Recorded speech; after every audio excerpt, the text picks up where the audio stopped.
I tweeted yesterday that I was looking up the playoff schedule for when game 1 of the 1 vs 8 matchup was, and I realized that it was going to be at the same time of my youngest daughter's birthday party, who's going to be turning 2 years old. And I looked up the schedule because when we learned that the Heat were going to be without Jimmy Butler and Terry Rozier, I really thought there was a legitimate chance that the Bulls were going to win this game and advance to the playoffs. But sure enough, we should have known. When these types of things happen, when the Bulls go up against a shorthanded team, they get complacent, they get a little too comfortable, and you see the result before us, where they get blown out in a completely uncompetitive contest in an elimination game. Yeah, they started out okay, they were hitting their shots in like the first 3 minutes. I believe they had a 11-6 lead to start the game, and then the Heat went on their longest run of the season, a 19-0 run. And even though the Bulls cut the lead to single digits, a couple points here and there, they never really looked back. The Heat never looked back after that point. And to close out the third quarter, the Heat went on a 12-0 run to put themselves up 22, and that was the end of it. Like, yeah, the Bulls have had some heroics this season where they have come back after being down big late in the third quarter or even in the fourth quarter, but that's not going to happen in an elimination game, especially against a Miami Heat team when they have one of the best coaches in the league. It's not happening.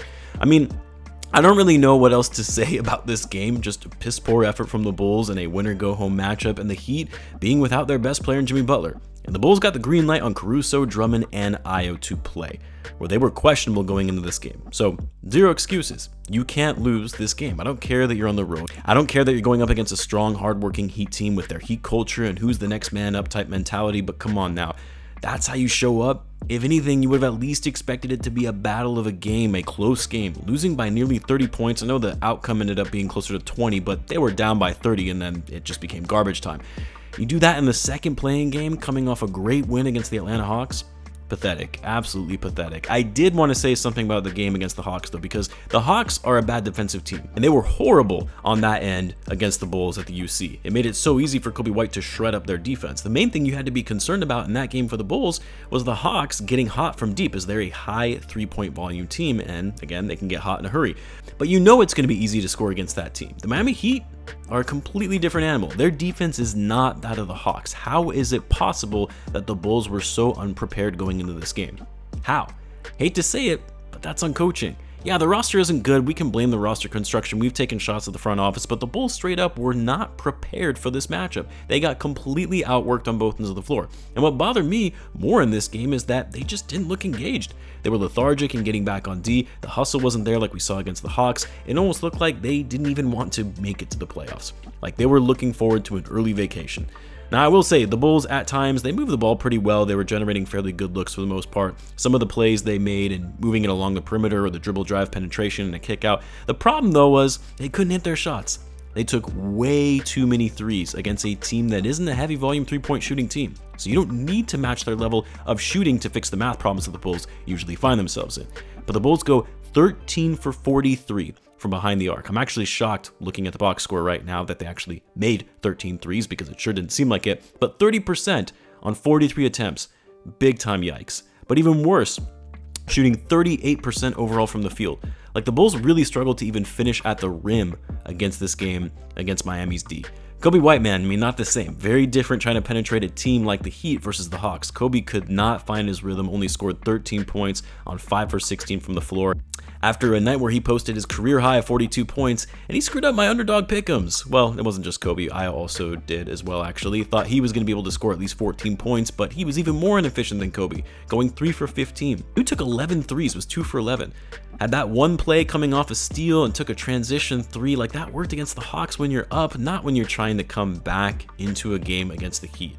He did have 3 steals and 2 blocks. The only person that hit my underdog pick'em was Tyler Hero, of course, who nearly tallied a triple-double, with Jimmy Butler being out of the lineup. Check out Underdog, by the way. They'll match up your deposit for up to $100. Link to that is in the description, all that good stuff. But yeah, after a phenomenal performance from Ayo and Coby, they both put up stinkers in this game, combining for 23 points and only making 8 shots. Caruso didn't look like himself. His shots weren't falling. Vucevic, not really a good game. He actually outplayed Bam for the most part, but had a hard time against Jovic, which is sad.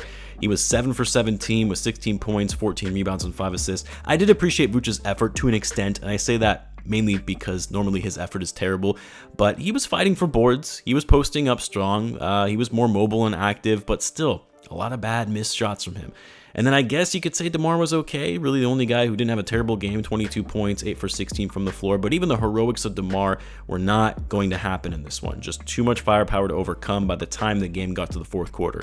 Actually, Javonte Green was the only one who actually played decently well. 12 points in 17 minutes off the bench. But even Javonte Green, the Javonte Green effect and his energy couldn't save the Bulls in this one. So the season is over. That finishes off the 23-24 season for the Chicago Bulls. A lot for the Bulls to think about going into this offseason. I doubt the front office is really going to do anything. Like, let's be real, they have given us no indication that they would actually enact meaningful changes to this roster. Probably going to extend DeMar and Patrick Williams and try to see if they can trade Zach again. I'm sure we will be hearing from the front office in the next day or two as they usually address the media in their exit interviews on the season, and I'm sure it's going to be more of the same lip service. They'll have their go-to comments about how, well, we struggled down the stretch to develop consistency because guys were injured and out of the lineup, how they actually played well and showed resilience despite all the guys being out, how they recovered well after the slow start to the season. I mean, they believed they saw progress even though it was literally a repeat of last season except one loss worse in the regular season. You get it, the excuses are going to be flying. I honestly don't know if I'm going to have a reaction video of some kind from the press conference because I've got family coming into town this weekend, and quite frankly, I just need a break from this team. I need a break from doing these videos, man. It'll be interesting offseason though. We'll see what happens. Feel free to check out my NBA channel, by the way, and One Hoops, if you want other non-Bulls NBA related content. Link to that is in the description. That's a wrap, Bulls Nation, on this season. I cannot thank you all enough for the support throughout the year. It really does mean so much to me despite this lackluster of a season that we saw before us. You guys are the best. As always, be sure to subscribe, and I'll see you in the next one.